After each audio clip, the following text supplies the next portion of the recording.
నేనైతే front part చూపిస్తున్నాను చూడండి. ఒకేసారి ఇలా పెట్టేసుకొని ఫ్రంట్ పార్ట్ మనం రౌండ్గా లైనింగ్ మీద పడేలాగా చుట్టూరు చూసుకోండి. నీట్గా సర్దుకుంటూ లైనింగ్ మీద పడేలాగా కుట్టేసేయండి.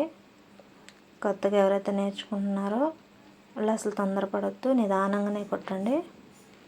ఇలా చుట్టూరున్న క్లాత్ అంతా, ఎక్స్ట్రా క్లాత్ అంతా కట్ చేసేసుకోండి చిన్నగా. ఇప్పుడు మనం షేప్ పట్లు వేసుకోవాలి కదా, షేపులు ఇట్లా మడిచేసుకొని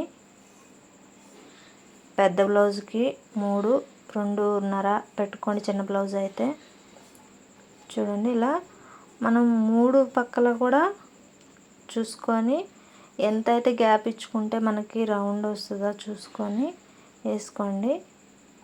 థ్యాంక్ యూ ఫ్రెండ్స్.